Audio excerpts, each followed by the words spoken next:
going to be so amazing because I only get to speak for a few minutes with them, and then you get a chance to speak. But because of the lights, we can't really see you. And so now they're sitting here and they're thinking, Mshai, you lied to us. There's nobody out there. So, good afternoon, Nairobi. Excellent.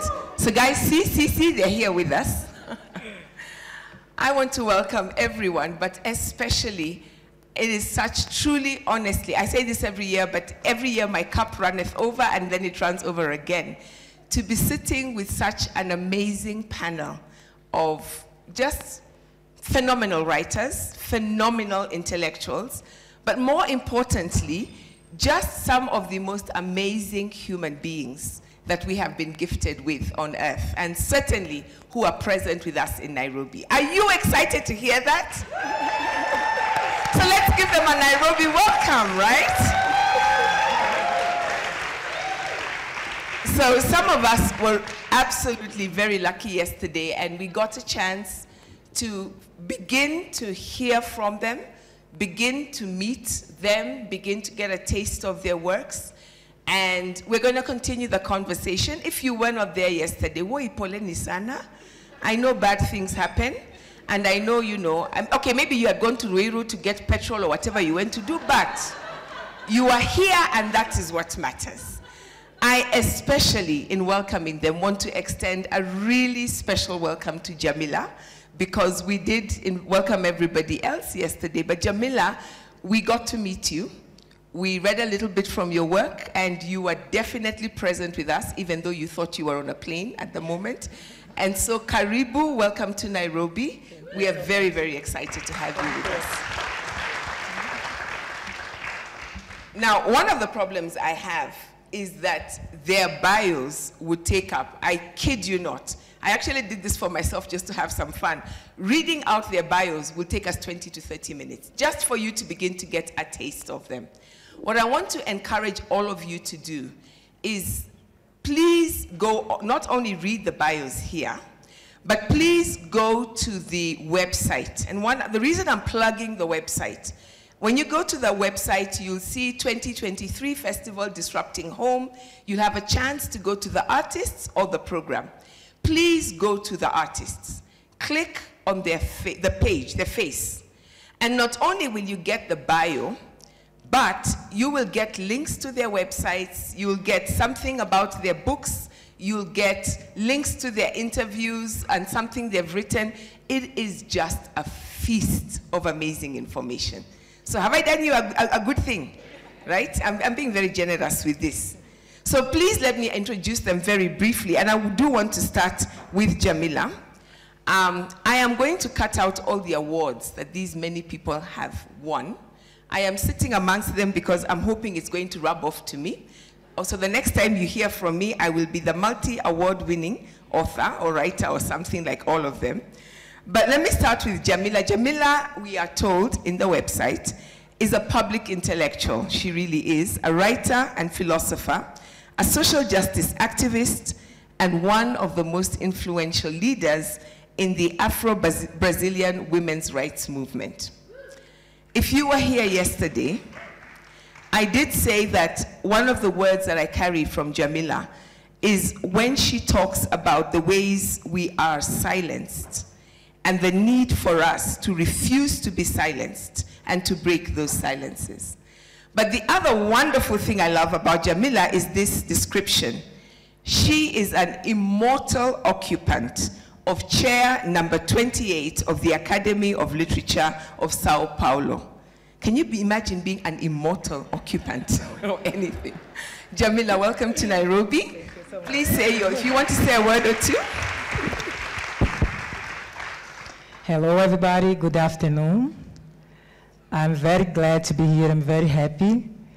I had a very long flight, 25 hours maybe, but I couldn't be more happier to be here, because for me as a Brazilian woman, and Brazil, it's a piece of Africa, and for me it's like to come home. So thank you so much, Macondo Festival, for the invitation, and such an honor to be with all of you here today. Thank you. Karibu Nyumbani, welcome home. Youssef is a novelist, a playwright, and a screenwriter, born in Casablanca in 1949. He has published a number of plays and novels, and when I say a number, these novels, I think, alone reach 11. But I want to say this because we are on the stage of the Kenya National Theatre, and it's possibly my most favorite thing about him is that Youssef, like me, is a theatre person. He is a playwright, one of the, I think, most prominent playwrights we have as Africans, as humans. His work has had a lot of influence, but he also has some of the most beautiful titles of books. I've brought one. This one is called A Beautiful White Cat Walks With Me. And then there is A Rare Blue Bird Flies With Me. And then there is A Shimmering Red Fish Swims With Me. So when you look at us, we have birds and fish and all these flying around with us, courtesy of Youssef. Youssef, welcome. Thank you. And Youssef will be speaking to us in French. So I also want to introduce, you know, we often think of translators as people we hear in the background, and I don't want you just to be translating. I would like you to take the mic and tell us your name so that we can also welcome you and you can say something from your heart. All right, thank you. That's very kind of you. So my name is Gautier, sometimes Gautier. I'm from France. I'm not an official translator, but I'm very happy to be here and very happy to become one of those Macondite students. So thank you for having me, and please bear with my translation. Sometimes it's not so clear. Thanks. Thank you. And from now on, he is the voice of Youssef for us. Aminatta Forna is the award-winning author, I couldn't avoid it this time, of the novels Happiness, The Hired Man, The Memory of Love, and Ancestor Stones, a memoir, The Devil Danced on Water, and I will be talking to her tomorrow as we discuss her latest book, which is this one, and you really must come and see what it means to be reading notes from the window seat, but we'll talk about that tomorrow. Now, Aminatta yesterday not only talked about this window seat and told us that she has feet, not roots, but gave a lasting impression to Kenyans by telling us that home is where we pay our taxes. Aminatta, I will not, that's the last time I'm rubbing that in. Welcome, do you want to say something? Well, of course I'm delighted to be here, and I stand by that. I mean, home is many things, but I think if someone's going to ask you for tax, you have the right to call the place home. But I spent actually months in your country over the last couple of years for reasons which will become apparent tomorrow. I'll hold off on it tonight, but I'm delighted to be on the panel with these wonderful writers and looking forward to talking about Africa.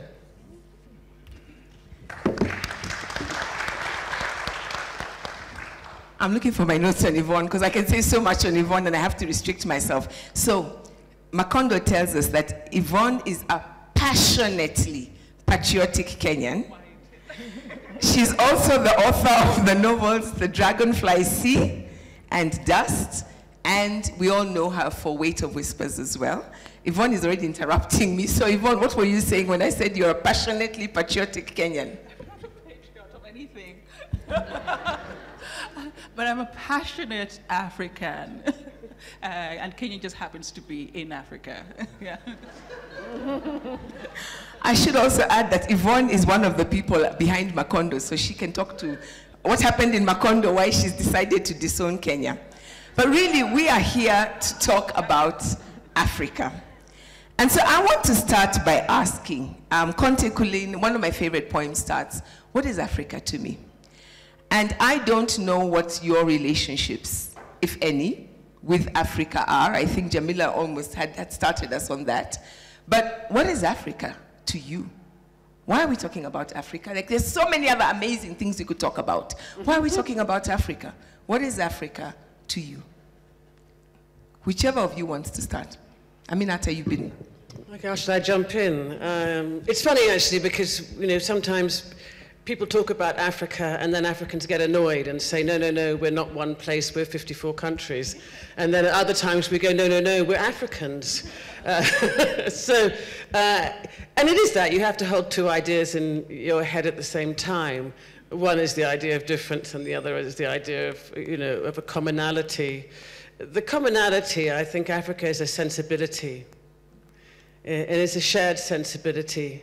And I find that anywhere in the world I am, if I'm in a room with other Africans, really from wherever they are from in the continent, whether it's a country that I've been to or a country I haven't, there is a shared sensibility. And initially, it most often comes out in humor, and we're very famous for our sense of humor.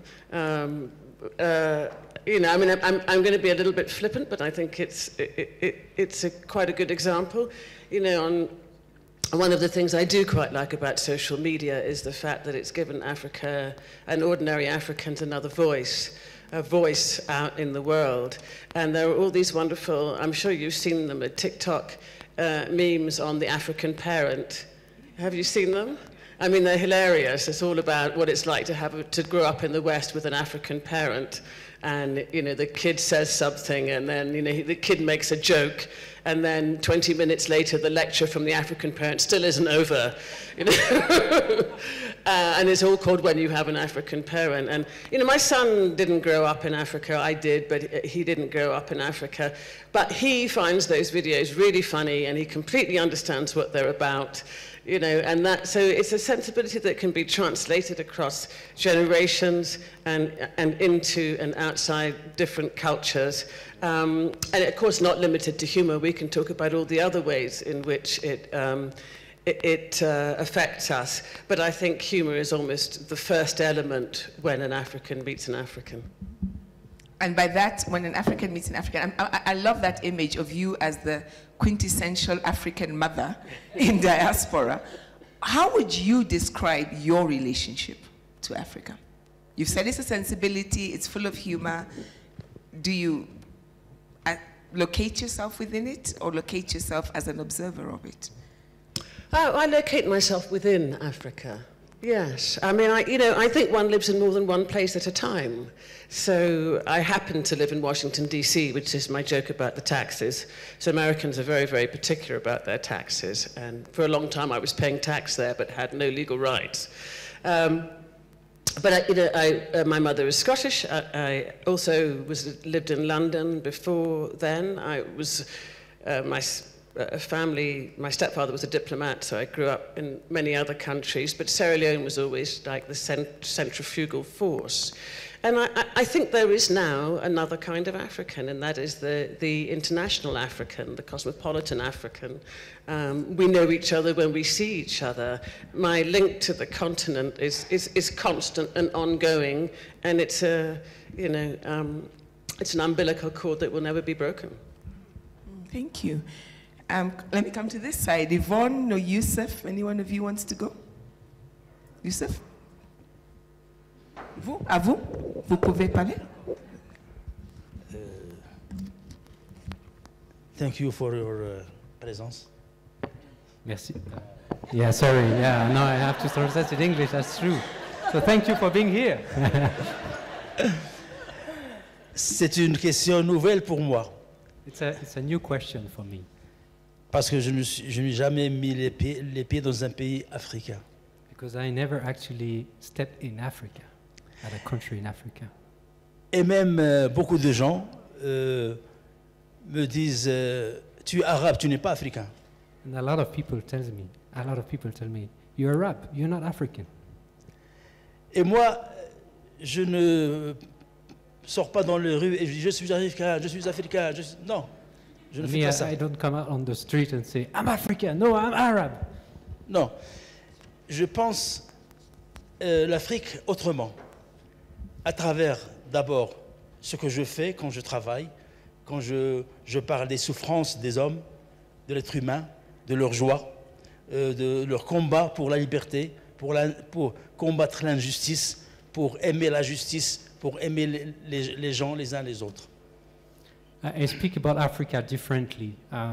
I speak about the people, I speak about the search for justice, the fight against injustice, about love between peoples. This is what I do through my work. Parfois, je m'étonne quand j'écris quelque chose, par exemple une tradition. Je viens d'écrire un petit travail où il y a les gens, après la grande fête, ils sortent dans la rue avec les peaux de mouton et les masques et ils font ce qu'on appelle une mascarade, un jeu de théâtre. Et je m'aperçois que ce n'est pas uniquement au Maroc que ça se passe. Ça se passe dans beaucoup d'autres pays africains. Et yeah, thank you. So yeah, sometimes I really surprise myself as well. You know, there was in Morocco there's this tradition when we come out on the street and then we after a big event then we'll start putting masks or how you call that sheep covers. And then, you know, we celebrate. And actually, I realized that this also happens in other countries in Africa. Et quand j'entends une musique qui s'appelle les Gnawa, ce sont des gens qui sont venus du Guinée. On ne le sait pas, mais c'est une musique qui vient du Guinée. And when I listen to Gnawa, this music, so we don't know in Morocco. I guess it's heard a lot in Morocco, right? This music, but actually, when we don't know, but it's not from Morocco. It's from you say Guinée. Yeah, Guinée. Quand je pense un peu à ce mot africain, je me dis que je ressemble à une poignée de terre. Et cette poignée, il y a tout ce qui s'est passé dans cette petite poignée de terre durant tout le temps.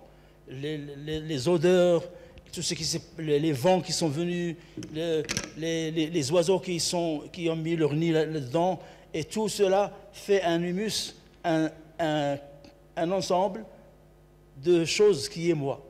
Je suis plusieurs. Je suis moi, africain, arabe, etc., etc., etc. Sans le penser, hein. So yeah, when I think about that, actually I see a handful of soil, right? And this soil, it has different smells, it has different textures. It refers to a different, you know, a lot of birds and ecosystem. And in this hand of soil, actually, it's where I would describe myself. Obviously, I don't think it like that every day, but I feel like I'm part of this soil, which is big, you know, having those all different influences from everywhere. Thank you. And so this influences from everywhere, this multiplicity of identity we carry within us.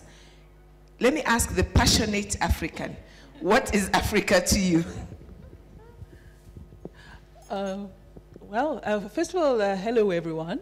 Good to see you all here again. Thank you for showing up, as you always do, with such style. What is Africa? What is Africa? You know, I think when I was much younger and immersed in the kind of the books of the world and wanted to go to Middle Earth, for example, that was the great destination of my childhood dreams. It never occurred to me, I realize now, that it would going to Middle Earth. It never crossed even the mind of the young Yvonne that going to Middle Earth meant leaving Africa. I thought that Africa was merely an extension of the possibilities. Middle Earth was on the outskirts, on the margins of the African space. I think for me, Africa is not just, it goes beyond the geography. This beloved continent is not just about geography. It's like a universe. It's a state of mind, a state of being. It's an ocean, quite frankly. For me, it's like the idea of many rivers, many streams that flow into something that everyone tries to define. But the more you try to define this mysterious space, this sphere of almost endlessness, the more you try to define it, the more ridiculous you sound. That's why we have the stupid narratives that we keep running around in some of the global media, because of trying to squeeze eternity into nothingness. It is, my own first venture out of Kenya was into the African space. I went and lived in Swaziland and then South Africa. So every time I then step out of the imagined boundaries of our African continent into other worlds, I actually find those other worlds so much smaller.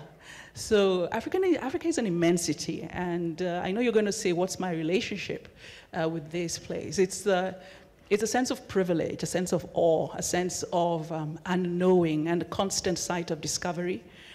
The continent is my inspiration. I'm always scouring its dust, or looking into its stars, or looking, or staring into its waters, or rhapsodizing over its creatures, and especially falling in love over and over again with its people, and then falling out of love over and over with its politicians. But then I always remember that its people still exist. So Africa is a mystery. Africa is my haunting. Africa is my love. Africa is my frustration. But if I'm lucky, it's the place where I will be buried. This is why I love talking to writers. Every one of you says something and I think, yes. Djamila, Brazil, you told us, is part of Africa. So what is it part of? What is this Africa it's part of? Well, the majority of the population in Brazil is African descent. But Brazil is a country that for a long time tried to deny these roots. Brazil was the last country in America to end slavery, and after the slavery time, there was not any kind of reparation policy for black people, and at the same time, they created the racial democracy myth, this romantic idea of non-racial conflicts in Brazil, or the idea that Brazil is not a racist country.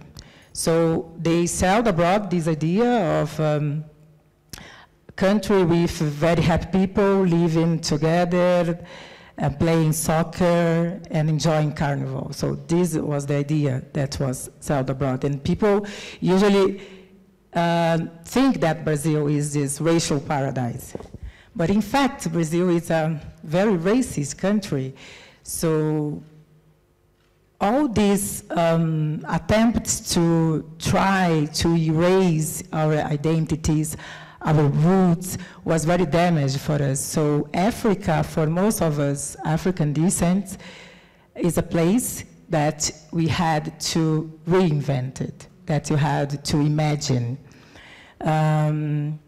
So for a long time, for me, it was this place, you know, because after the slavery time, the Brazil state destroyed all documents related to the slavery time. So I don't know if my ancestors came from Nigeria or if they came from Kenya.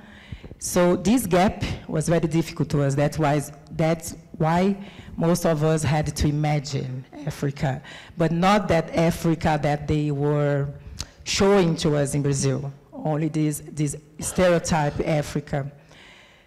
That's why the Afro-Brazilian religions were very important to us. I'm part of Candomblé, which is an Afro-Brazilian religion, and I think Candomblé gave us back the sense of a community and to think about the god and the goddess.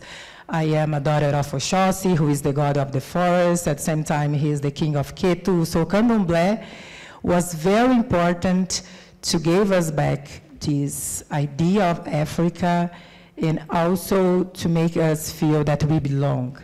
Gave us self-esteem in a country that, although we are the majority, we are not in the power spaces. If you turn on the television in Brazil, sometimes you think you are in Switzerland or in a country, I don't know, north in the north. So at the same time that they tried to take us from Africa, and you had to reinvent that, and Africa becomes our force, our strength, the way that you had to build the other communities and to give a sense of community. Of course, that because of this contest, most of the Brazilians sometimes create a romantic view on Africa, but it's easy to understand when they took us from that. But at the same time that they try to do that, we try to rebuild our sense of Africa. And this sense, so I'm looking at what you've said, and I'm trying to put you into conversation. Really, my next question was going to be, is there such a thing as an African sensibility? And Aminatta just knocked that out already. Well, but I will add, actually, to Djamila's point about the gods. Having traveled in Brazil and in that part of the world, I recognize all the gods as belonging to West Africa, and I know those gods very well. And over in Kenya, I interviewed somebody who was an expert in the kayas, and we began to talk about the sacred forests, and all the stories were the same as the stories in Sierra Leone on the other side of the continent. So, you know, I think there's not just an African sensibility, but an African spirituality as well. We do have the same gods. And back to what Youssef said, which is this commonality of things that, even if they're not from the space that is familiar to you, it echoes, and you say, I know that. I'm going to take for granted that Africa has so much to offer humanity. And a lot of our history as human beings in the last couple of centuries has been with that assumption that Europe and the Euro diaspora is the one that has a lot to offer. We talk about civilization, Western civilization, as being what has taken humanity as far as it has. What is this that, from your work, your thinking, your sense, the mystery, the imagination, all the things you're talking about, what is it that Africa has to offer humanity? I'm really asking about, why should we talk about Africa? If really, you know what, guys, I'm African, I don't need to talk about Africa. I live Africa, right? So, but then I'm also human. And if the greater project is, I know Yvonne, you say this a lot, you want to find out what it means to be human. You want to explore that. Does this thing we call connection to Africa have anything to offer the world?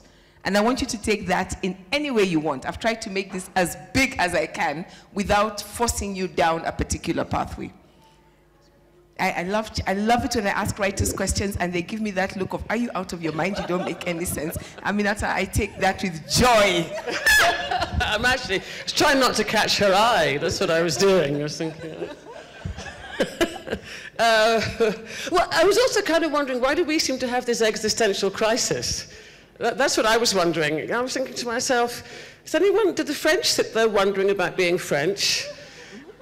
Or do Italians sit there quizzing themselves about being Italian and what it means? I'm not sure they do, actually. So I think we should probably just take it for granted a bit and not worry too much about it, or indeed what we're giving the world. But while we're on the subject of what we're giving the world, I think what we're giving the world is good common sense. I think so. You know, sometimes when I travel between anywhere on the African continent, but I go home to Sierra Leone a lot, and I leave the West. Oh no, let me tell this a different way around. When I was in Sierra Leone just after the war and things were really, really tough, every now and again, one of my friends would say, they were going to Europe, and they'd say, I'm going for a sanity break. Right, just wanted to get out of what we were in and just go somewhere where, you could turn on a light or turn on a tap or, just take a breather. Now, for me, it's completely the other way around. I live in the United States, and when I need a sanity break, I come to Africa. Right. So, I think there's an experience of being in this, any part of this continent, which is, and it's not just Africa, I can say that, actually. It's kind of shared experience of sort of not being in certain Western places. But, people walk with their feet on the ground in a way that I really enjoy and are able to accept a notion about life which one finds missing in the West, and this is quite a difficult philosophical concept which I'd like you to work with me to grasp. Perhaps you can translate it. It's called shit happens. And we're very good at accepting that fact and and dealing with it, writing about it, making art out of it, and living with it. I'm going to take that. I hope there are philosophers in the room. But you know, you just said something I think is so crucial, that there are places in the world where things run in such a way that when something doesn't run as it should, there's a complete breakdown of, there's nothing, I can't function. And when you're in a space where we take for granted that life comes as it will come, and when it comes, we will deal with it. We may not know how we're going to deal with it, but we will deal with it. That there is something really empowering and beautiful about that. You don't just stop and shut down. You figure out your way forward. Okay. Anybody wants to come in on that? Okay.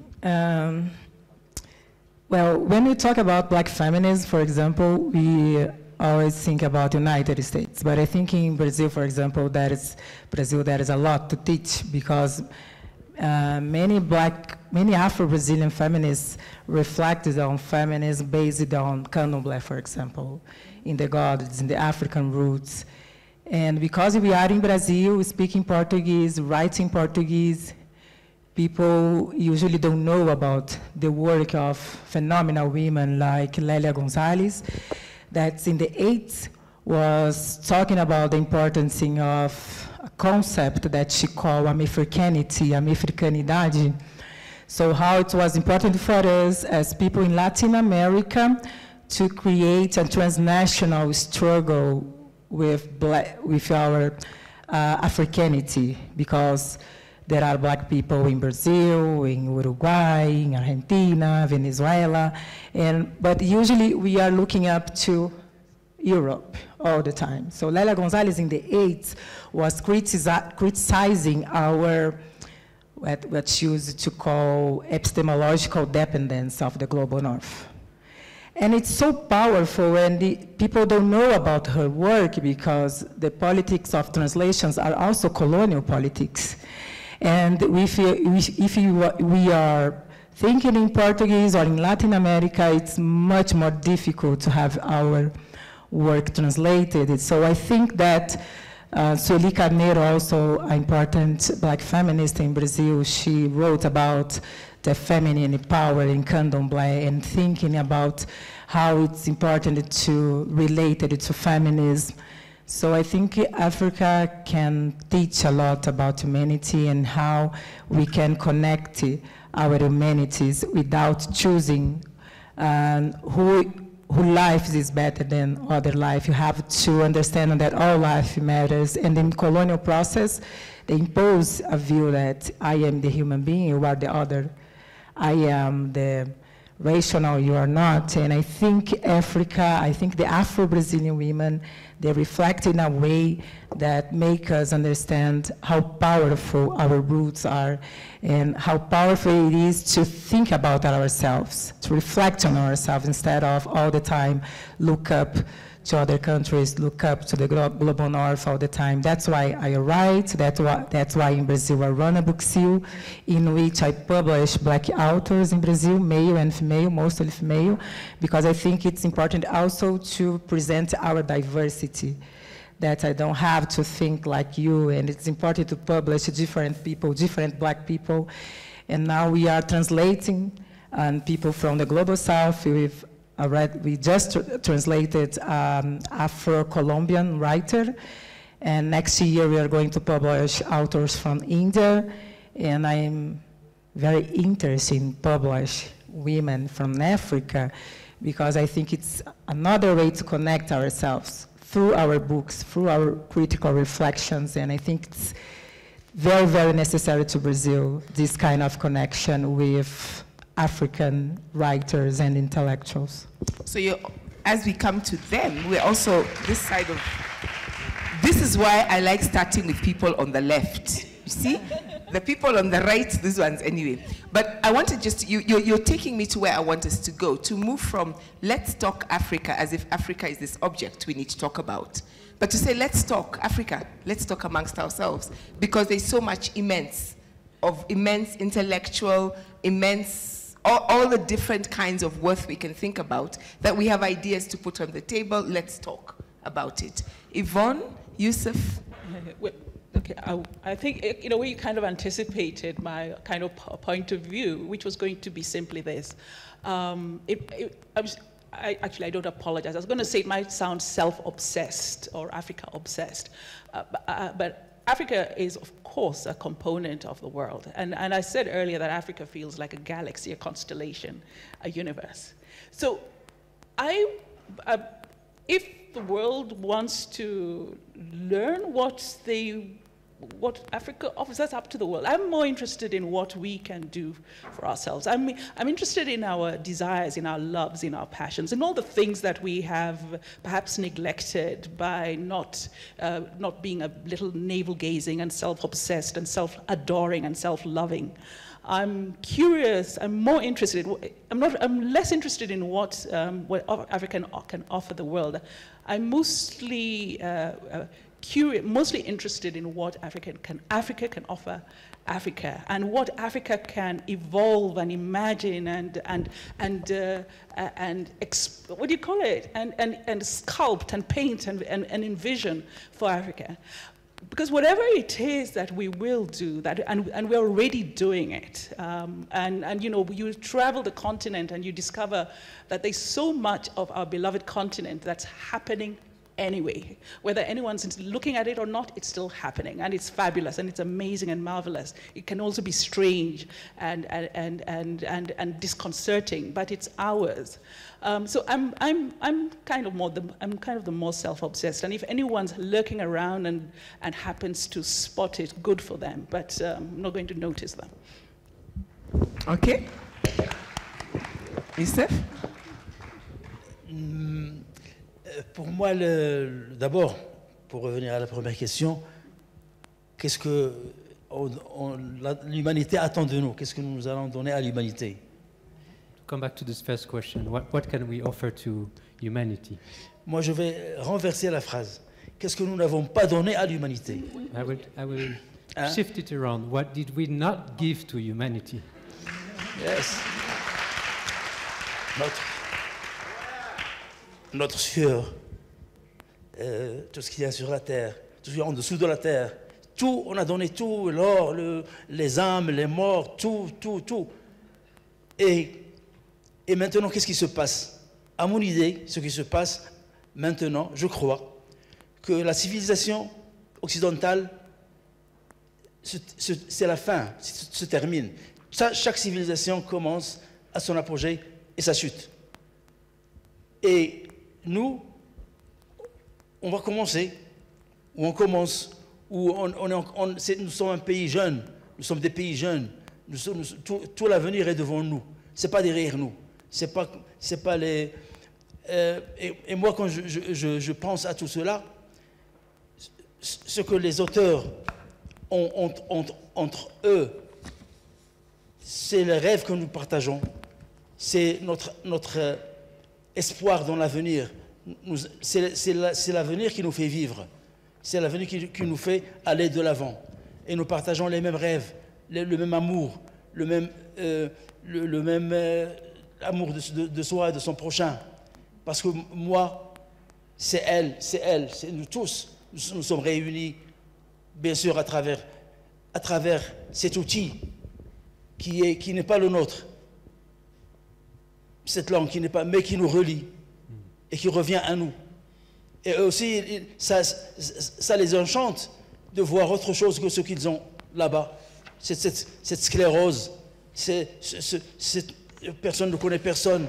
Et les gens meurent dans leur chambre, ignorés. Personne ne se penche pour voir est-ce qu'il est. Il téléphone, est-ce qu'il est mort? Est-ce que le vieux est mort? C'est tout ce qu'ils disent. Wow. But yeah, just to start with, you know, what we did not give to them. We gave our soul, we gave our gold, we gave our death, we gave everything. But when you look at these questions from another perspective, you see that the Western society is now collapsing. You know, every civilization comes and comes from somewhere and then will end somewhere. And I can see that on our side we're a new space. We are young countries. We just were born recently, and what we have between ourselves is that we share the same dreams, we share the same love, we write and we speak to each other with the same eager and the same trust in the future, and this is what makes Africa, and this is what really brings I guess to humanity. And he was also referring to I was going to say in France, because I think that France is part of it, is that when an old person is actually dying, the people would just give a call and say, so, did he really die? Is he there? Is he not there? So people are lost, are isolated, and we have this, you say, sclerose, where nothing is moving, and this is the trust we have, or what we want to do in the future. This eager to grow is something that they will be really happy to also hear from their side. So yes, we're talking their language, but at least hearing the stories is also bringing things to them. Wonderful. So what I want you to do is to have you guys, I'm imagining you as, how in the early 60s, people gathered in Makerere. I'm going to cite you, Aminatta, on this one. People gathered in Makerere in what became known, I was looking at my notes to find this, the Conference of African Writers of English Expression. And I'm citing you. Here were the continent's writers putting their collective mind towards the creation of something psychologists now describe as a narrative identity. In this case, a specifically African narrative of identity to replace the warped colonial version of their history and culture that had been thrust upon African peoples for over a century. That was like 50 years ago. And in between, people gathered. Festac was, Senegal and Nigeria. Africans gathered and just thought, what is the big project? What's the big thinking project? What do we need to talk about? So let's talk Africa. If I was to give you the power to come up with a project, their project was, this is what we need to do at this point in history. What is the project? What would your heartbeat project of this moment be for us to talk about as Africa? Yvonne is like, I know. Not that I know, I was anticipating so that you would, you know how you answer the question early so that you wouldn't have to answer the harder questions towards the end.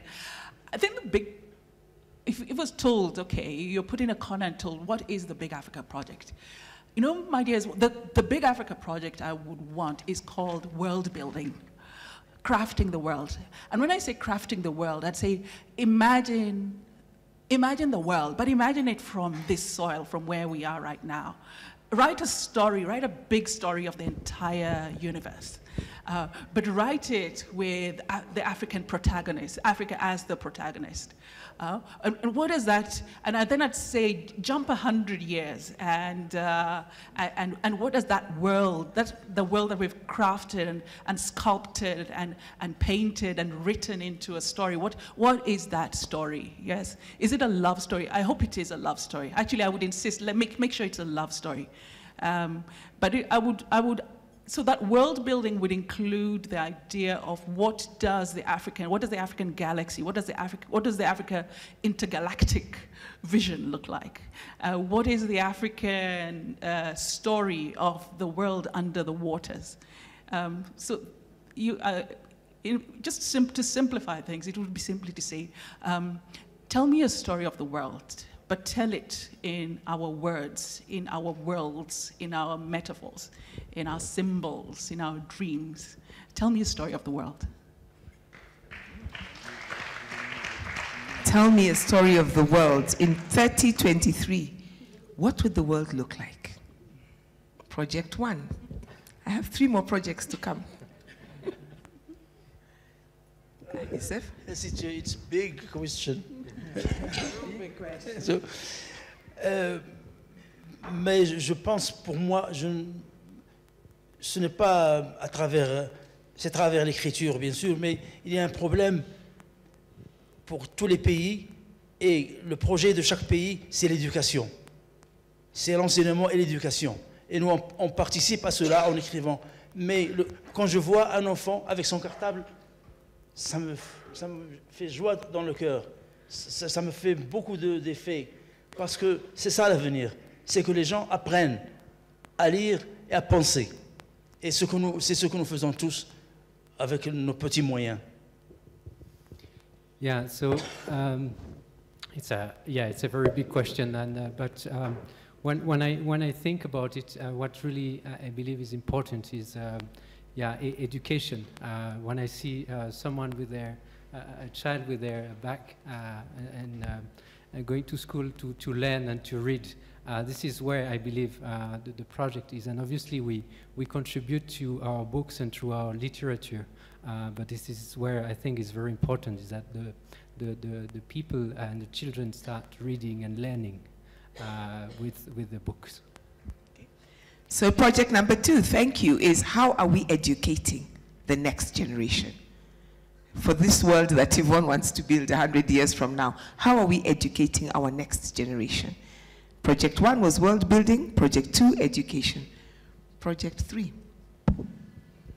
Wow, it's a difficult question, but I think for me as a South American, an African descent from South America, it's important to us to meet each other, to know each other more. I think it's important to, of course, the education has an important role in that. In Brazil, the Black movement fought to change the laws in the education to, now in elementary high schools, they have to teach about Africa and an Afro-Brazilian culture. And of course, there is a law, but it's difficult to implement, but there is a law, because I think you needed to know each other more. You needed to understand what this diversity of Africa is. And as a publisher, for me, it's important to how can we create this kind of networks to know each other more. And I think the books have the power to that.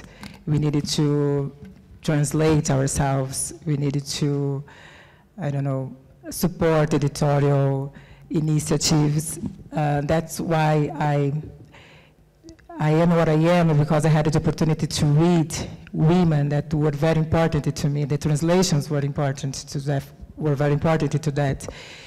And I have to think how you can transcend all these divisions that colonization brought. Because, here you speak Swahili and English. In Brazil, we speak Brazilian Portuguese. And in Venezuela, they speak Spanish. So we are in South America, Brazil. Brazil is a huge country, a continent, but at the same time, we are isolated because the other countries in South America, people speak Spanish and we speak Portuguese, and in Brazil, they are not teaching Spanish for us in public schools. So how can we communicate with other people? So I think we need to build these bridges. And I think that through the books, it's a way to build these bridges, to know each other and to be connected with each other. So we spend so much time learning about everyone else, partly because of the way our systems have worked, our education, our history, but a project of, and I really like that thing of knowing. It's not knowing about each other, but it's getting to know each other so that we can then think together about the things that matter.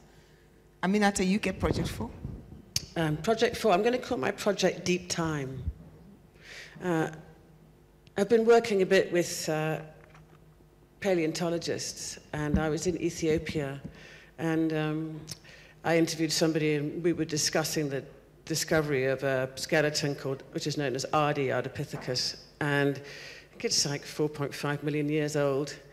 And this, this sent me into a spin. I couldn't get out of it. I just thought 4.5 million years. It was found in the Afar region of Ethiopia. And as you know, the Rift Valley has produced many such finds. And I just couldn't get out of my head the idea that we are not even the blink of an eye. We are the blink of the blink of the blink of the blink of the blink of the blink of the blink of an eye. And I think knowing, and this speaks to Djamila's point about knowing ourselves and knowing each other, you know, beginning to think in terms of deep time. Yvonne wants to go forward, which I love, go forward, go back, but think in terms of deep time, not 100 years, not 50 years, not, you know, not just in terms of the countries that were most recently created, but the very, very, very deep past. Another experience I've had as a documentary maker, which was my career before I became a writer, was standing in the Sahara Desert and looking at the outline of buildings that were 5,000 years old. Right, there had been a society in the Sahara Desert 5,000 years ago, and we don't know much about it, but the one thing that we do know about it was that it was a non-violent society because of all the things that they have found, and there's a good deal of evidence that it was a very big society. There were many thousands of people, not just small villages. The Sahara Desert, as you probably know, was once lush and green, but they have never found weapons. Right, found absolutely no weapons, and that's the one way they know that it was a peaceful society. So I think I'm going to conjoin with Yvonne and self-knowledge and teaching children to read so we know about ourselves and think in terms of deep time. Wow. So this is why I love you guys, because that's a really tough question, and I think you've taken us into spaces where we could just keep talking. I want to come to all of you out there, because we've talked about let's talk, let's all of us talk. So we'll have the lights come on so we can see you as we come to your questions. As we do that, I want to give, does any one of you want to respond to something someone else said, or you have a burning question for each other before we all start asking you more questions? No? Okay, oh, they're very pleased with themselves. They're in harmony.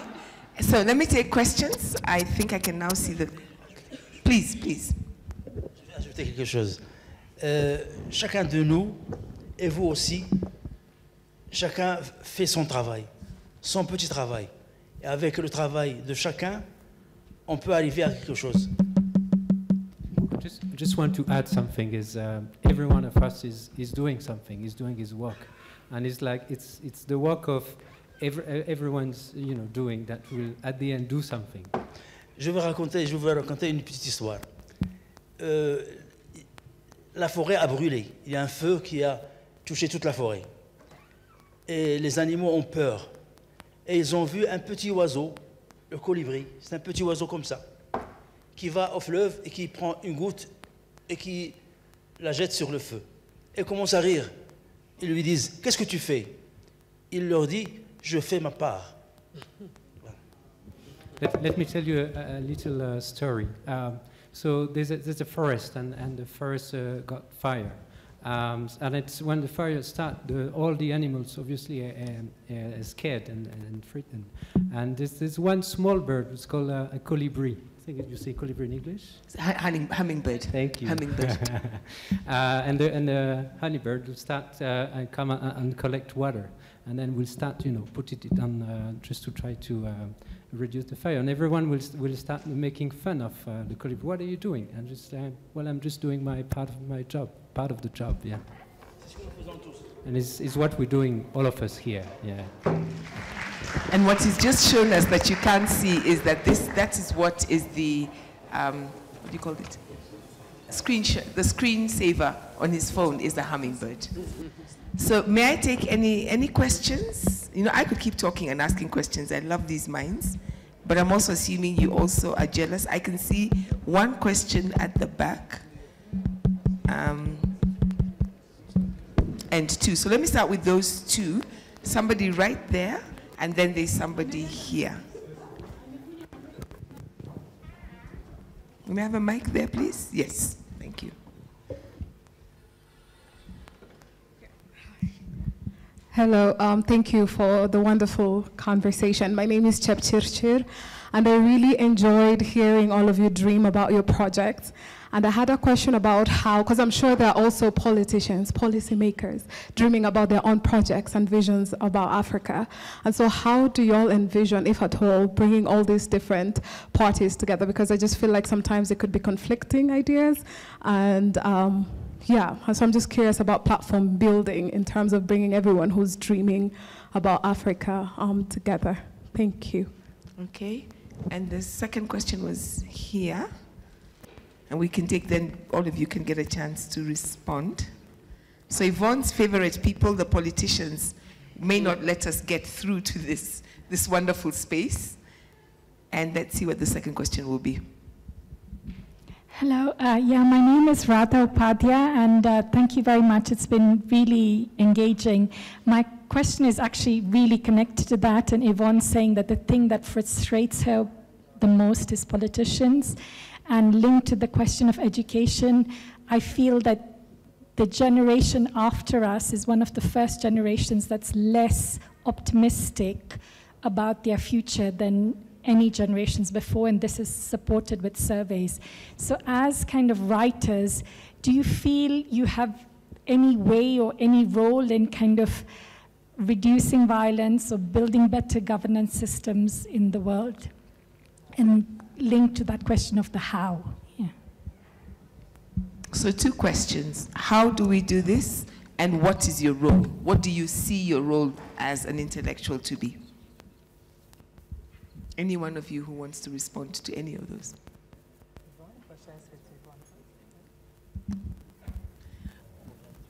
You know,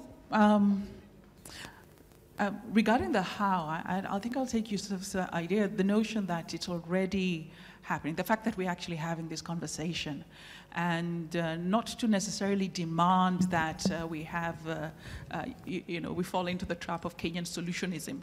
You know, you say something and say, but what is the solution? Perhaps it's an organic process. Something is unfolding, and maybe we need the patience to take time to understand what this is, because I suspect we don't even have the words yet to give a name to what is emerging, right?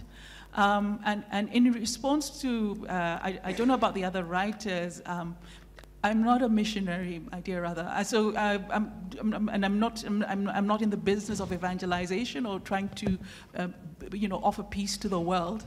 I'm a witness of human nature. I observe, I ask questions, I explore the riddle of our current being.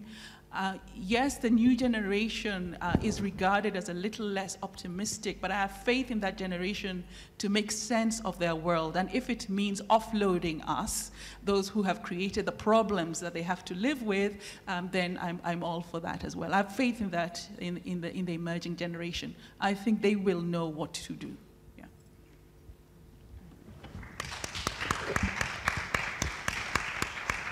Je vais ajouter une petite chose. Nous écrivons, mais nous écrivons dans des pays qui ne lisent pas. Let me add something. We're writing, but we're writing in countries that do not read us. It's really problem. C'est un vrai, c'est le problème, parce que on écrit pour les esprits, on écrit pour les diables, on écrit pour les gens comme nous. Mais si l'éducation, si le travail d'éduquer les gens, de leur apprendre à lire et à écrire. Je ne parle pas des universitaires, je parle des petits de 5 ans, 6 ans, 7 ans. C'est ça l'avenir de tous les pays, de tous nos pays. S'il n'y a rien, s'il n'y a pas de travail fait, à ce moment-là, il n'y aura pas d'avenir. Même on écrit, on va écrire jusqu'à la fin des mondes, mais ça ne changera rien. So we're writing, but we're writing to spirits. We're writing sometimes to the devil. But the people who should read us, they don't have access to this. So what really matters is the children at school. At the age of you say quel âge tu as dit? From 5, 6, 7. The small children. They need to. We need to do whatever is possible for them to be able to access, and we can write forever, but what matters is that, yes, those kids get access to the books and get access to those thoughts. I'm going to let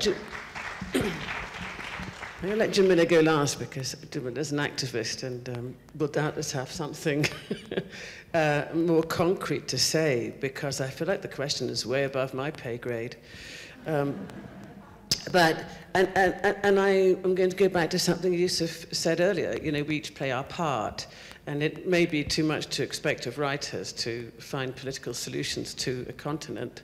I will say this, though, when we think about writers and what writers have done. I gave a lecture in America in the 2015, before anybody had heard of Donald Trump. I mean, well, they thought he was a real estate agent. And my keynote speech was entitled, Where are America's Political Writers?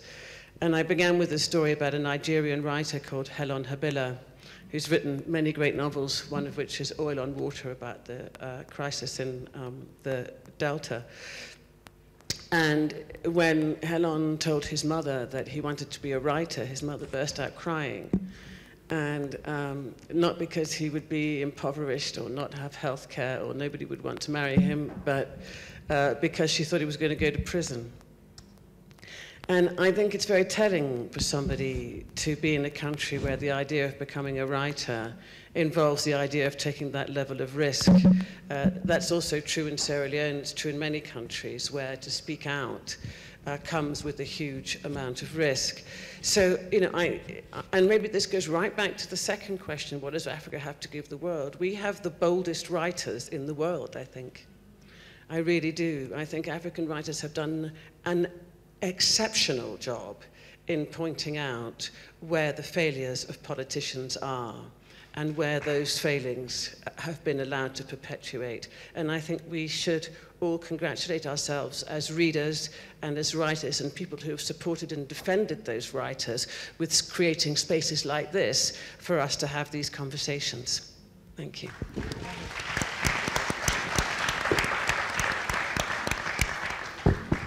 Well, I agree, and when I'm sad, sometimes, of course, we are, because I am a writer and an activist. I was raised in a family of activists, and it was very important to me, especially in Brazil. And when I'm sad, I like to talk with elder activists, and I think it's very important to put us together. And I remember one day I was crying and complaining about how difficult all the things were. And one of these elder activists told me, of course it's difficult, of course that you have to rest when you are tired, but you cannot lose the historical perspective. Because you are the first in your family to go to university, you are part of a generation that now have the opportunity to study because people from the previous generations were fighting for that. And maybe your generation will not see all the fight that you are doing now, but the next generation will see. So you cannot lose the historical perspective. You cannot lose the sense of continuation and how it's important to continue. And when you are tired, get a rest, it's important.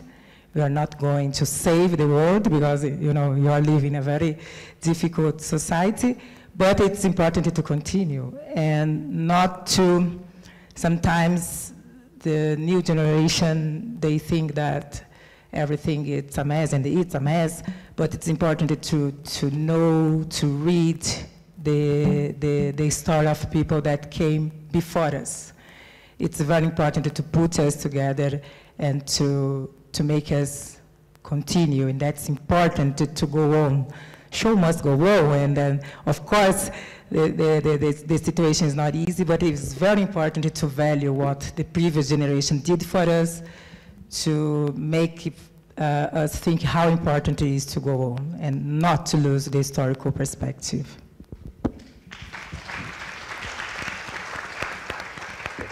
I love the way in which your answers, in a way, are also speaking to those projects we talked about in terms of education, knowing ourselves, world building, and this sense of deep time.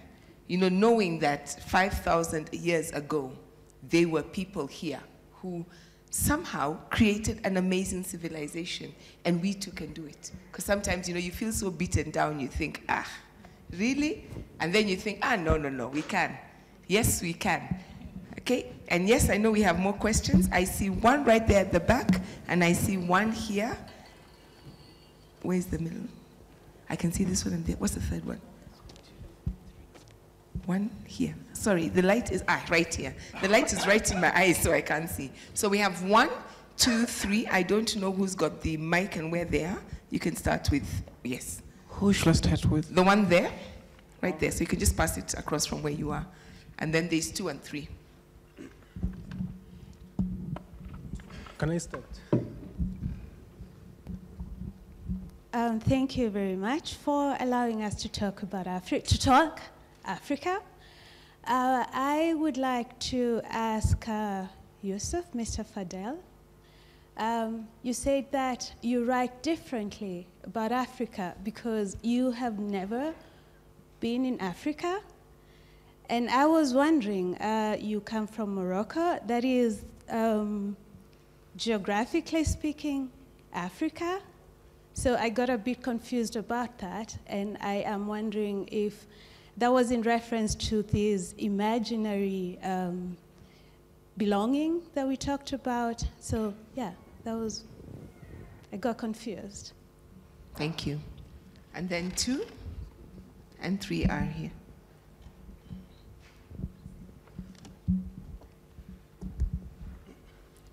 So thank you so much, Program Director. So mine is pas not moi qui les dis, c'est les autres. Okay, that will be number 2, then we'll have 3 and 4. Je vais to the question. Actually, it's the same person. So mine is just a comment about what Youssef has said. We are writing, but Africans cannot read our work. So I would like us to strike a balance between getting a livelihood out of the books, but also promoting the culture of reading. So as an author, please also try to donate some copies to schools near you so that you're able to also promote the culture of reading and writing in our countries, because we cannot be writing for other continents. You also have to read our own literary works. Thank you. Okay, thank you. And then just come down and right there, yes. Thank you, and thank you all for the wonderful presentations. I'm picking up on the comments of the person who just spoke. Could you speak before you end a little bit about how you handle the rights of your works? Because many African writers, Patina Gapa, Lola Shoneyan, I think you know them, they speak passionately about the importance of African writers keeping their African publishing and distribution rights. To the point of the author who just spoke, that's very important. It seems so important for books getting read on the continent. Thank you. And then we'll take the 4th question is down here. Let's listen to the panel and then just keep going. Thank you. And thank you for your wonderful submissions. My name is Trevor. I'm from Uganda. At the risk of oversimplification, if I could try to sum up your submissions, I think one possible central question we're grappling with is how we want to be in the world as Africans.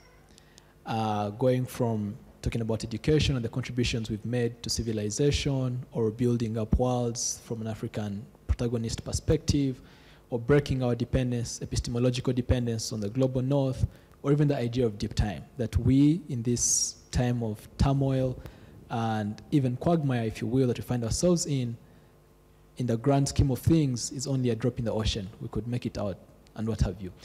But I want to pick your minds on the question of modernity and whether or not you as writers who create worlds through imagination, your words, your intellectual contributions, have pondered the possibility that the conundrum we're faced with, this seeming wealth of potential that we have, that we never seem to be actualizing for, decades on end, might be a consequence of a design of modernity and how the world is set up. And if that were true, whether through intellectual work like you do and imagination, it is possible for us to imagine an alternative way of existence outside the modern social imaginary. Now, at the risk of triggering people thinking that the alternative to modernity is returning to traditional life, that is not the suggestion, but predicating life as we know it on a different set of assumptions, presumptions, a different logic other than what animates modernity. So could the possibility of our liberation lie in breaking with our desire to catch up within the modern way of organizing life? Mm-hmm. Thank you. So we have, I think, two distinct questions, and then one that's kind of grouped together. The question on Morocco and the space of your thinking around Morocco and Africa. The second question is, okay, you guys will think, you'll write, we want to get your books, but how do we get your books? The question of publishing, distribution, rights, and you may answer any bit of that comes to you.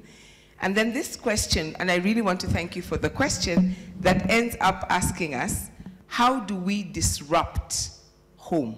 You've taken us right into the theme. The home that we live in now, in 2023, the way the world, which is our home, looks like.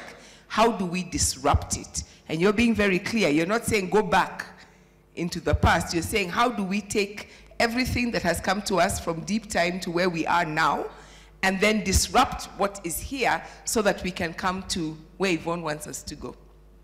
Again, whichever one of you wants to pick up. Let's start with that question. Je n'ai pas dit que je ne suis pas africain, c'est les autres. Quand je vais en France, quand je vais en Belgique ou quelque part, ils considèrent les Marocains, les Algériens, les Tunisiens, qui sont des Arabes, qui ne sont pas des Africains. Pourquoi? Je ne sais pas. C'est ça ce que je veux dire. C'est tout. C'est pas moi. Je dis quand je m'assois dans un café, je ne pense pas toujours je suis africain. Non, je ne pense pas comme ça. Personne ne pense comme ça.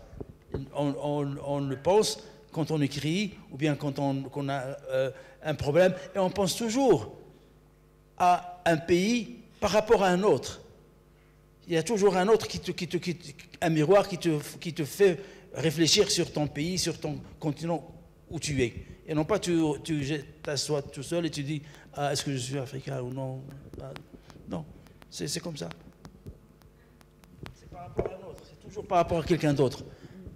I didn't say I was not African. What I wanted to say is that people believe that I'm not African. The other want to say that I'm Arab, I'm this and that. But we always, unfortunately, see, country on the eyes from the others in confrontation of another. So when I sit in a cafe or when I am right now, I won't think I'm African or not, right? No one does that. We're all in our daily life. But this description of being an African or not is most of the time given by someone asking you, want you to define yourself compared to another place. But yeah, if that was, yeah, okay, thanks. He's right. Okay, the questions. Yes, I completely agree with you. The books that we write should be in our different African schools and also in the African diaspora schools and spaces. It's a matter of will, quite frankly, and I'm not offloading. As writers, we're not offloading the problem. It's a matter of also collective will. It's a government issue. It's a publisher issue. It's the organizing of young people like you who will say we want those books or else we'll man or something like that. Give us the books. So yes, I'm completely with you. And if you organize the rally, I will come. I'll come as well. And now, what's the other one? Oh, about the rights. Thank goodness our late friend Binya Vanga Wainaina, of course he had to show up in this festival, yes, but Binya ensured that, enforced in us, at least those of us writers from East Africa, from Kenya certainly, that whatever happens, even if our books are published globally, the East African rights have to be retained. And he put the fear of demons and God into the global publishers. So even without my asking, my own publishers always retain East African rights for an East African or a Kenyan publisher. My Kenyan publisher is Jahazi Press. Ahmed, are you here?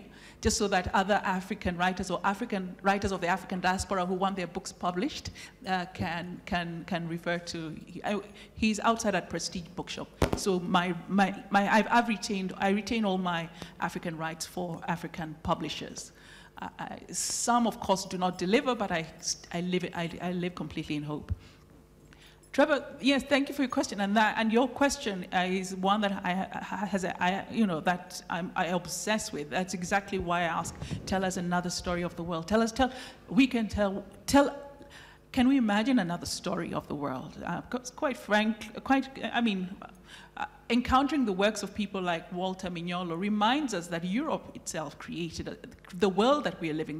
The thing we call modernity is an imagined construct, where the European creates their own genealogy and imagines the world, and the world that they imagine is that which we find ourselves living. There's nothing to stop the activation or the harnessing of our own imagination as an African peoples, reimagining the world, reimagining if you want, the space, reimagining space-time, and writing that story and turning that story.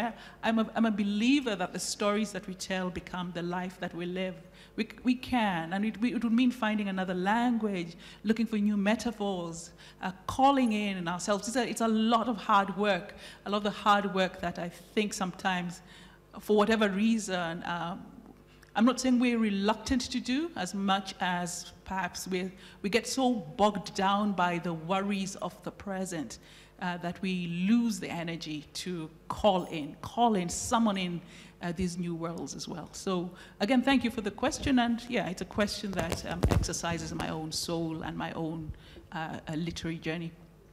Before I ended, I just wanted to find out how many others who are here came in from other places, other countries, and landed in Nairobi. Wow, welcome, that's amazing, well done. Really, thank you. Thank you so much for doing this, really. Okay. About rights, as I run a book seal, I had to understand the editorial market in Brazil. I don't know here, but in Brazil, the bookstores, they stay with 40% of the profit. So if you organize a book launch in a bookstore, you know that the bookstore will stay with 40 or 50%. So I decided to write a book. When I decided to write a book, my first book was published in 2017, and it was part of this book seal that I coordinate. My first book was born in a collective project, because for me it was very important to not be alone, because it was very difficult to publish a book in Brazil being a black woman. Until 2016 in Brazil, 90% of the books that were published were written by white people until 2016. It's very recent.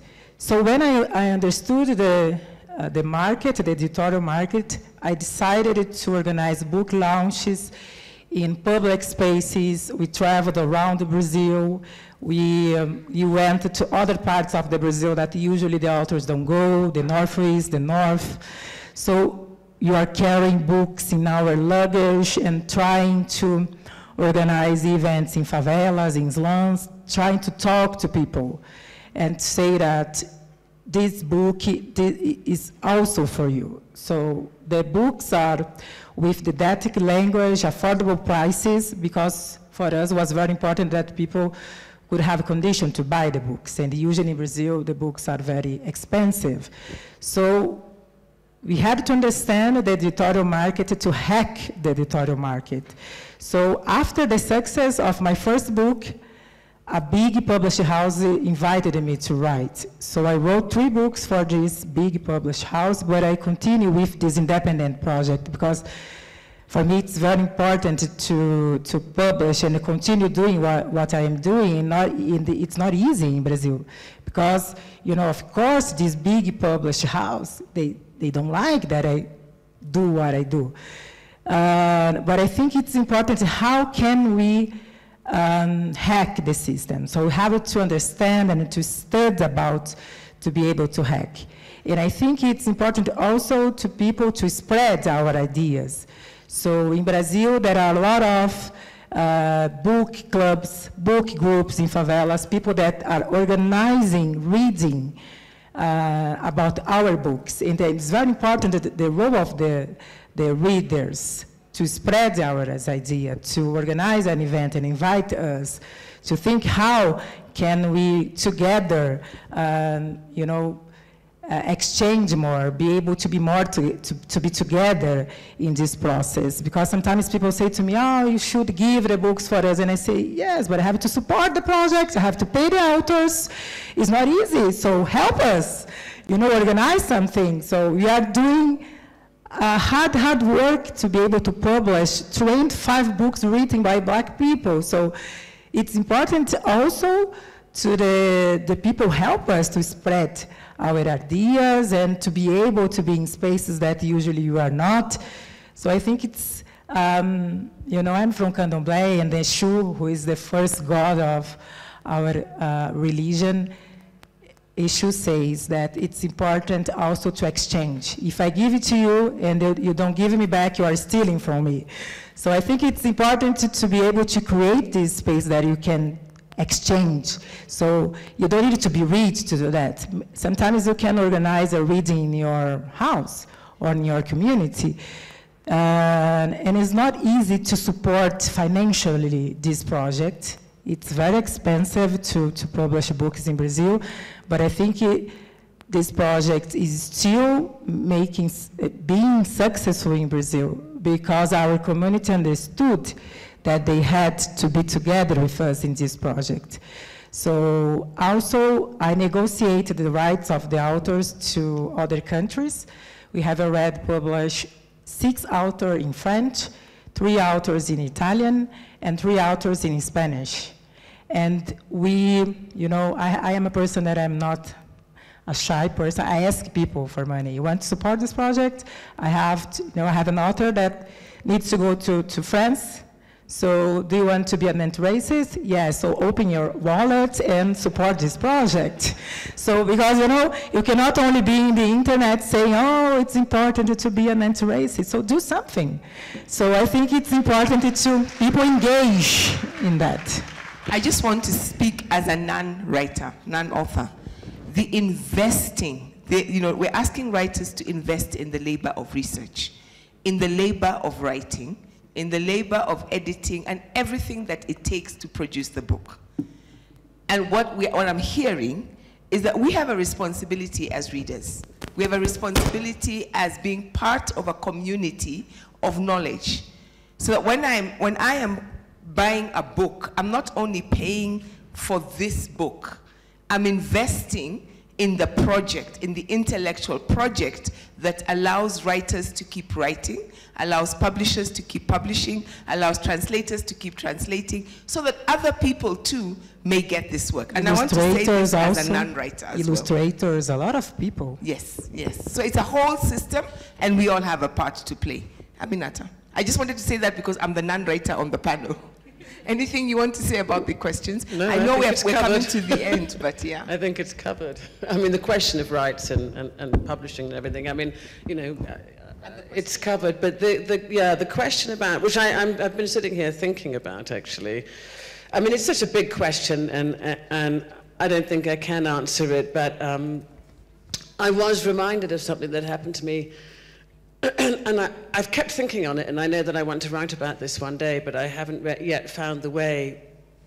I was in Australia at a literary conference, and as I left, and the taxi I shared was with an environmentalist, and he was telling me the conditions that would produce an environmental disaster in the world, and which he felt sufficiently certain was coming, that he had relocated his children from the suburbs of Sydney to Tasmania, where they had bought a farm so that his children could learn basically how to grow food. And I've never stopped thinking about that, and he said to me, what would you do if there was an environmental disaster? And, we've come very close in the world to it a few times. I mean, specific, catastrophic disasters, as opposed to the creeping disaster that we continue to face. And I thought about it, and I said, I'd go home to my village. right? Because actually those are the, and he said, why? Because those are the people who know how to keep themselves alive. And I said, yeah, they know how to keep themselves alive, and they know how to keep me alive. But, you know, I'm sure not going to get that in Washington, D.C., waiting for the Whole Foods delivery truck. So, you know, I'm fascinated by the whole project of Afrofuturism by writers like Nadia Crafour, which has us all flying around in these, you know, spaceships and things like that. But I think the future is going to look very, very different, actually. And I think the thing that we have already and have managed to hold on to, which is actually, and I know you said not going back to the past, but I think the past may yet become the future. I think the skills that we had in the past may yet become the ones we grow to rely on, and why it is now increasingly important as a project for the continent to retain those skills and that knowledge and that ability, because that may well be where our, if not us, our children or our children's children may find themselves in the future. And on that happy note. You know, this is the one thing I do not like about Macondo, is how quickly the time flies when we're in Macondo. And what I have to do now, even though I have so many questions, I had a question on language I really wanted to put out here, because, you know, someone asked, kwa nini hatuongei Kiswahili tukiwa kwa tamasha ya Macondo? Why aren't you speaking in Kiswahili? There are whole many things to do, but we really have to come to an end. And what I want to do is give each one of you a chance to add something. Maybe there was something you're now thinking about, and you're like, oh, I wish I had said that, or your very last thought. And as I do that, if you want to hear more from them, let me just quickly say that you will have a chance to hear from Djamila on Sunday at between 4:30 and 5:30. She will be speaking on the displaced and placed other in Ukumbi Mdogo. That's the one across the courtyard. Youssef Fadel actually had a session today. We had a Meet the Author session in Ukumbi Mdogo. But if you missed that, tomorrow, Youssef will be in the Ukumbi Mdogo between 2:30 and 3:30 p.m. and talking about the home in the story. And tomorrow at 4 o'clock to 5 o'clock, about this same slot, Aminatta, Forna, and I will be here, and our topic will be Aminatta Forna's window seat. And every one of them, all three of them, are at the festival, so you can catch them in between. If you want your book signed, please look it up in here. There is a place and a slot where you can go, and at that time, that person will be there and you can sign their books. And when I say everybody will be here, that includes Yvonne. So take your chance to keep meeting with them. And so now I want to come to each one of you and to ask if there's anything you want to add. Je veux ajouter quelque chose concernant l'Afrique, une idée. Avant, les gens voyageaient à pied. Ils venaient ici, ils allaient partout, à dos de chameau, à pied, et ils font 3 ans, 2 ans, ils s'en foutent du temps. Et ils ont le temps de rester, et même de se marier, et de partir, et ils ont le temps d'écrire sur le village, sur les pays, sur les gens, etc. Moi, je suis venu de Casablanca, Nairobi. Et les autres pays, où sont-ils? On ne voit pas, on ne les voit pas. Les autres pays deviennent de plus en plus abstraits dans la tête des gens. Et on ne voit le pays que lorsqu'il y a une catastrophe à la télévision. Quand on se rappelle, ah, ce pays-là, il y a le tremblement de terre, il y a les inondations, etc. C'est ça le réel maintenant. Les pays deviennent de plus en plus abstraits. Avec le visa, avec le passeport. Avant, il n'y avait pas de passeport, il n'y avait pas de visa. On mettait son là-bas sur le slam et on s'en va avec un pain et des figues secs et on s'en va. On s'en fout. Maintenant, c'est très difficile. Ça devient de plus en plus... le monde tout entier devient de plus en plus abstrait dans les jeux et à la télévision. So, one idea, one thought I had about Africa. Before we used to travel a lot by walking. We didn't care about time. We were spending days and months, sometimes years, to go one place to the other. And at that time, when we were walking, or when we're traveling on a camel, whatever, we were taking time to spend and to write in villages, and we continued. Now we're taking a flight from one country. For me, I went from Casablanca to to Nairobi, but all the countries in between, they remain abstract. And this is what we're feeling now, right now also, when we only hear about countries when there's a specific disaster somewhere, and say, oh yes, this country, now I remember. So this is what's happening right now, but before we used to take just a piece of bread, 1 or 2 dry fruits, and then we're going, just with nothing. But now this time is more difficult to find.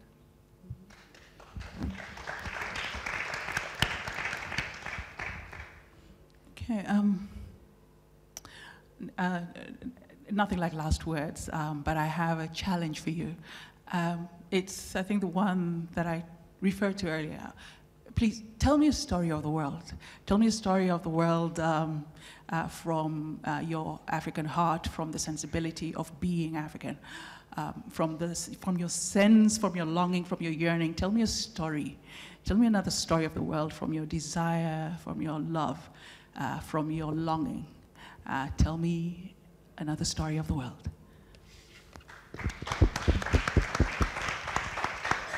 I just want to say thank you, and to all of you. It was, for me, very important to be this afternoon and to learn from you.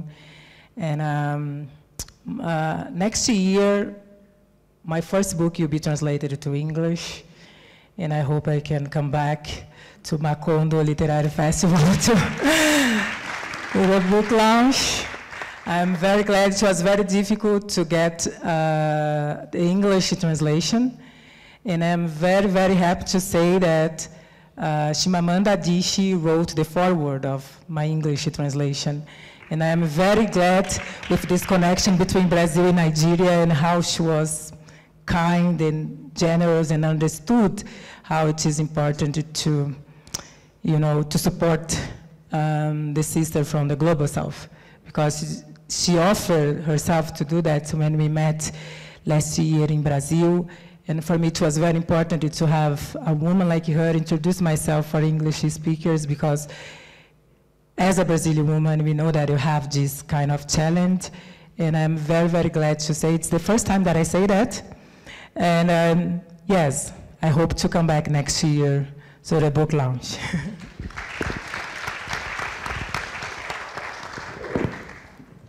Well, I don't have much to say.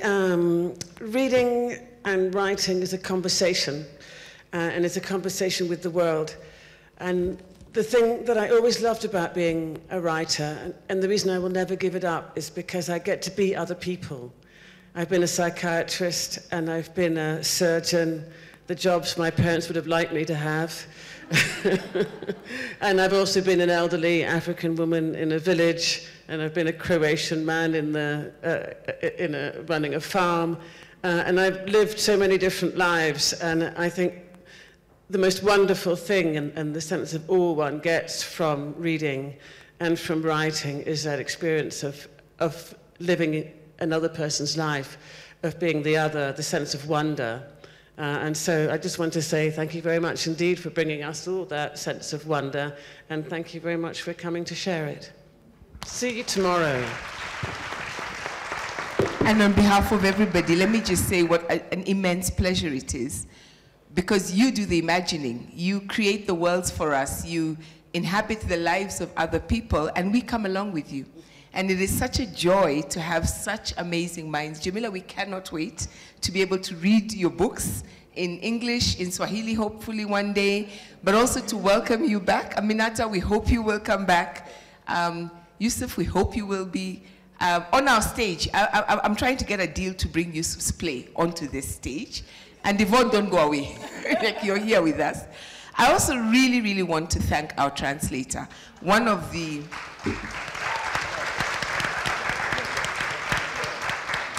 joys of Macondo is that it really was a festival that started out of saying, we have to talk as Africa, we have to talk as a world, and we must begin by looking at how translators can help us do it. And by having the translators on stage with us, we see that labor. So I want to thank him and all the other translators. I want to thank the everybody, because we talked about the labor, everybody who labors so that we can have the kind of time we have had today. Thank you very much to the entire officials of the state of Macondo who make this happen. And let me just also thank you as an audience, because I get to embody you, and it's the greatest privilege in the world, so thank you. And let's thank Mshai as well. She's been amazing, hasn't she? And now, let me encourage you, please don't go away. I know this is the last of the panels in this space, but we have a really great film, The Battle of the Sacred Tree by Wanjiru Kinyanjui, which will be starting here at 6. And we will go back to thinking about how people in the past have disrupted home, so that we too can be inspired to disrupt home today. And I didn't say anything about taxes. Have a great day. Bye.